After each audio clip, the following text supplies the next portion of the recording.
ಪದೇ ಪದೇ ಒಂದೇ ರೀತಿಯ ಎಗ್ ಮಸಾಲಾನ ತಿಂದು ನಿಮಗೆ ಬೇಜಾರಾಗಿದ್ದರೆ ಈ ರೆಸಿಪಿ ನಿಮಗಾಗಿ.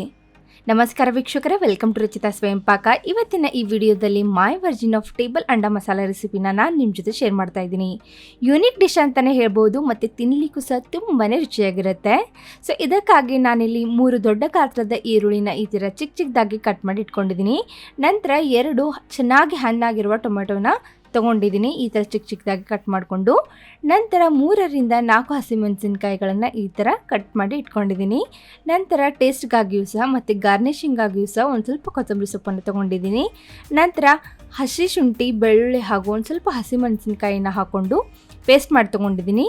ನಂತರ 4 ಹಸಿ ಮೊಟ್ಟೆ, ನಂತರ 2 ಬಾಯ್ಲ್ ಮಾಡಿ ಇಟ್ಕೊಂಡಿರುವಂಥ ಬೇಯಿಸಿಟ್ಕೊಂಡಿರುವಂಥ 2 ಮೊಟ್ಟೆನ ತೊಗೊಂಡಿದ್ದೀನಿ. ನಂತರ ಈ 2 ಮೊಟ್ಟೆಗಳನ್ನು ತುರಿದಿಟ್ಕೊಳ್ತಾ ಇದ್ದೀನಿ. ಈ ಪದಾರ್ಥವನ್ನು ಸ್ಟಾರ್ಟ್ ಮಾಡುವ ಮೊದಲು ಇವುಗಳನ್ನು ತುರಿದಿಟ್ಕೊಳ್ಬೇಕಾಗತ್ತೆ. ಇವಾಗ ನೋಡಿ ವೀಕ್ಷಕರೇ, ಒಂದು ಬಾಣಲೆಯಲ್ಲಿ ನಾನಿವಾಗ ಎಣ್ಣೆನ ಹಾಕ್ಕೊಳ್ತಾ ಇದ್ದೀನಿ. ಇದು ಇಲ್ಲ ಅಂದರೂ 1/4 ಕಪ್ನಷ್ಟು ಎಣ್ಣೆಯಾಗಿದೆ. ಈ ಡಿಶ್ಗೆ ನೋಡಿ ಒಂದು ಸ್ವಲ್ಪ ಎಣ್ಣೆ ಜಾಸ್ತಿನೇ ಬೇಕಾಗುತ್ತೆ. ಎಣ್ಣೆ ಚೆನ್ನಾಗಿ ಬಿಸಿ ಆದಮೇಲೆ ಇದರಲ್ಲಿ ಚಿಕ್ಕ ಚಿಕ್ಕದಾಗಿ ಕಟ್ ಮಾಡಿ ಇಟ್ಕೊಂಡಿರುವಂಥ ಮೆಣಸಿನ್ಕಾಯಿನ ನಾನು ಆ್ಯಡ್ ಮಾಡ್ತಾ ಇದ್ದೀನಿ. ಮೆಣಸಿನ್ಕಾಯಿ ಒಂದು ಸ್ವಲ್ಪ ಫ್ರೈ ಆದಮೇಲೆ ನಾನಿವಾಗ ಇದರಲ್ಲಿ ಈರುಳ್ಳಿನ ಆ್ಯಡ್ ಮಾಡ್ತಾ ಇದ್ದೀನಿ. ಈ ಪದಾರ್ಥಕ್ಕೆ ನೋಡಿ ಈರುಳ್ಳಿ, ಎಣ್ಣೆ ಮತ್ತು ಟೊಮೆಟೊ ಒಂದು ಸ್ವಲ್ಪ ಜಾಸ್ತಿನೇ ಬೇಕಾಗುತ್ತೆ. ಇವಾಗ ನೋಡಿ ಈ ಈರುಳ್ಳಿನ ಒಂದು ಸ್ವಲ್ಪ ಲೈಟ್ ಬ್ರೌನ್ ಆಗೋವರೆಗೆ ಒಂದು ಸ್ವಲ್ಪ ಫ್ರೈ ಮಾಡ್ಕೊಳ್ತಾ ಇದ್ದೀನಿ. ನೋಡಿ ಈ ಥರ. ಇವಾಗ ಈ ಹಂತಕ್ಕೆ ಇರುವಾಗ ಇದರಲ್ಲಿ ಶುಂಠಿ ಬೆಳ್ಳುಳ್ಳಿ ಪೇಸ್ಟ್ನ ಆ್ಯಡ್ ಮಾಡ್ಕೊಳ್ತಾ ಇದ್ದೀನಿ. ನೀವು ಕೇಳ್ಬೋದು, ಮೊದಲಿಗೆ ನೀವು ಶುಂಠಿ ಬೆಳ್ಳುಳ್ಳಿ ಪೇಸ್ಟ್ನ ಯಾಕೆ ಆ್ಯಡ್ ಮಾಡ್ಕೊಂಡಿಲ್ಲ ಅಂತ.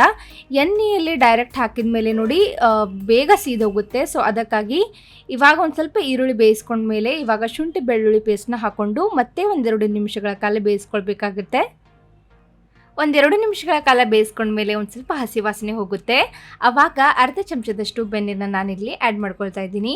ನೀವು ಬೇಕಾದರೆ ಜಾಸ್ತಿ ಆ್ಯಡ್ ಮಾಡ್ಕೊಳ್ಬೋದು. ನಾನು ಎಣ್ಣೆ ಒಂದು ಸ್ವಲ್ಪ ಜಾಸ್ತಿ ಹಾಕ್ಕೊಂಡಿದ್ದರಿಂದ ಒಂದು ಸ್ವಲ್ಪನೇ ಬೆಣ್ಣೆನ ಯೂಸ್ ಮಾಡ್ಕೊಳ್ತಾ ಇದ್ದೀನಿ.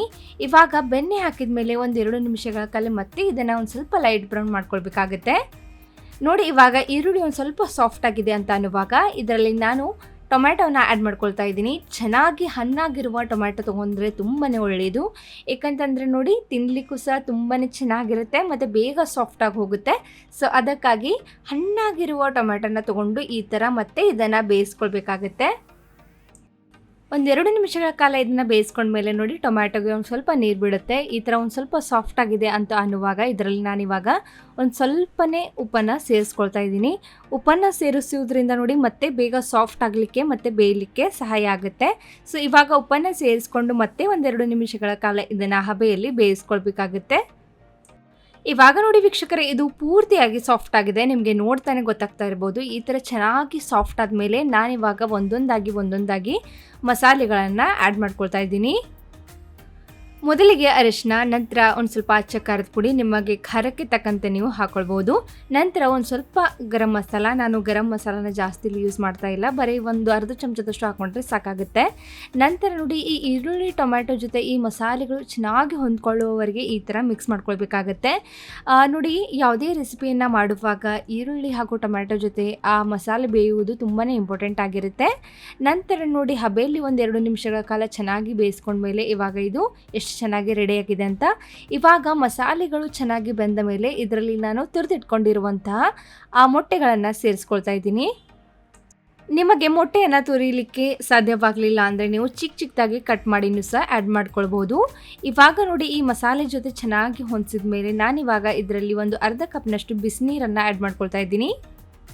ನೀರನ್ನು ಸೇರಿಸ್ಕೊಂಡ್ಮೇಲೆ ಮತ್ತೆ 1-2 ನಿಮಿಷಗಳ ಕಾಲ ಇದನ್ನು ಹಬೆಯಲ್ಲಿ ಮಂದ ಉರಿಯಲ್ಲಿ ಬೇಯಿಸ್ಕೊಳ್ಬೇಕಾಗತ್ತೆ. ಇವಾಗ ನೋಡಿ ಮೊಟ್ಟೆ ಹಾಗೂ ಆ ಮಸಾಲೆ ಚೆನ್ನಾಗಿ ಹೊಂದಿದೆ, ಒಂದು ಥಿಕ್ ಕನ್ಸಿಸ್ಟೆನ್ಸಿ ಆಗಿದೆ ಅಂತ ಅನ್ನುವಾಗ ಇದರಲ್ಲಿ ನಾನು ಒಂದು ಸ್ವಲ್ಪ ಕೊತ್ತಂಬರಿ ಸೊಪ್ಪನ್ನು ಆ್ಯಡ್ ಮಾಡ್ಕೊಳ್ತಾ ಇದ್ದೀನಿ. ಇದು ನೋಡಿ ವೀಕ್ಷಕರೇ, ನಮಗೆ ಬೇಕಾಗಿರುವ ಪರ್ಫೆಕ್ಟ್ ಕನ್ಸಿಸ್ಟೆನ್ಸಿ. ಇವಾಗ ಇದು ಲೇಯರ್ ಮಾಡಲಿಕ್ಕೆ ರೆಡಿಯಾಗಿದೆ. ಇವಾಗ ಫ್ಲೇಮ್ನ ಆಫ್ ಮಾಡ್ಕೊಂಡ್ಬಿಟ್ಟು ಇದರಲ್ಲಿ ನಾನಿವಾಗ 4 ಭಾಗಗಳನ್ನಾಗಿ ಇದನ್ನು ಮಾಡ್ಕೊಳ್ತಾ ಇದ್ದೀನಿ. ಮೊಟ್ಟೆಗಳು ಹಿಡಿಸೋಷ್ಟು ಒಂದು ಸ್ವಲ್ಪ ದೊಡ್ಡ ಗಾತ್ರದ ಹೋಲ್ಗಳನ್ನು ಮಾಡಿಕೊಂಡ್ರೆ ತುಂಬಾ ಒಳ್ಳೆಯದು. ನಂತರ ಮೊಟ್ಟೆಗಳನ್ನು ಒಂದೊಂದಾಗಿ ಒಡೆದು ಈ ಥರ ಹಾಕ್ಕೊಳ್ಬೇಕಾಗತ್ತೆ. ನಾನು ಮೊದಲಿಗೆ ಇಲ್ಲಿ ಒಂದು ಚಿಕ್ಕ ಬಟ್ಟಲಿನಲ್ಲಿ ಮೊಟ್ಟೆನ ಒಡೆದು ನಂತರ ಹಾಕ್ಕೊಳ್ತಾ ಇದ್ದೀನಿ. ನೀವು ಬೇಕಾದರೆ ಡೈರೆಕ್ಟಾಗಿ ಇದರ ಮೇಲೆಯೇ ಹಾಕ್ಕೊಳ್ಬೋದು. ಇವಾಗ ನೋಡಿ ವೀಕ್ಷಕರೇ, ನಾನು ಒಂದೊಂದಾಗಿ 4 ಮೊಟ್ಟೆಗಳನ್ನು ಇವಾಗ ಹಾಕ್ಕೊಂಡಿದ್ದೀನಿ. ಮೊಟ್ಟೆಯ ಬಿಳಿ ಭಾಗ ಸ್ಪ್ರೆಡ್ ಆದರೆ ಪರವಾಗಿಲ್ಲ. ನಂತರ ಕೊನೆಯದಾಗಿ ಒಂದು ಸ್ವಲ್ಪ ಕೊತ್ತಂಬರಿ ಸೊಪ್ಪನ್ನು ಉದುರಿಸ್ಕೊಂಡ್ರೆ ಆಯಿತು.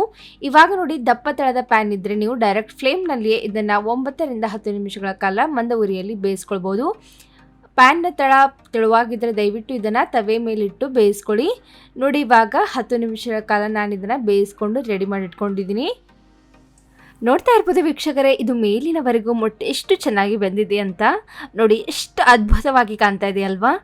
ಮಕ್ಕಳ ಟಿಫಿನ್ ಬಾಕ್ಸ್ನಲ್ಲಿಯೂ ಸಹ ಈ ಥರ ರುಚಿಯಾದ ಮತ್ತು ಯುನಿಕ್ ಆಗಿರುವಂತಹ ಮೊಟ್ಟೆ ಮಸಾಲನ ನೀವು ಮಾಡಿಕೊಡ್ಬೋದು.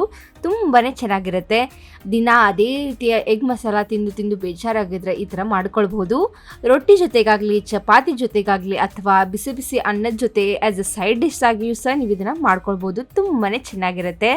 ಸೊ ಖಂಡಿತವಾಗಿಯೂ ಈ ಮೊಟ್ಟೆ ರೆಸಿಪಿನ, ಟೇಬಲ್ ಅಂಡಾ ಮಸಾಲ ರೆಸಿಪಿನ ಟ್ರೈ ಮಾಡಿ ನೋಡಿ. ನಿಮ್ಮ ಅನಿಸಿಕೆ ಹಾಗೂ ಅನುಭವವನ್ನು ನನ್ನ ಜೊತೆ ಹಂಚ್ಕೊಳ್ಳಿ. So my version of table anda masala ರೆಸಿಪಿನ ನಿಮ್ಮ ಜೊತೆ ಶೇರ್ ಮಾಡಿದ್ದೀನಿ. ಹೋಪ್ ನಿಮ್ಗೆಲ್ಲರಿಗೂ ಇಷ್ಟ ಆಗಿರ್ಬೋದು ಅಂತ ಭಾವಿಸ್ತೀನಿ. ಮುಂದಿನ ಸಂಚಿಕೆಯಲ್ಲಿ ಇದೇ ರೀತಿ ಈಸಿ, ಅಥೆಂಟಿಕ್ ಹಾಗೂ ಯುನೀಕ್ ರೆಸಿಪಿ ಜೊತೆ ನಾನು ನಿಮ್ಮನ್ನ ಸಿಗ್ತೀನಿ. ಸೊ ಅಲ್ಲಿಯವರೆಗೂ ಟೇಕ್ ಕೇರ್, ಬಾಯ್.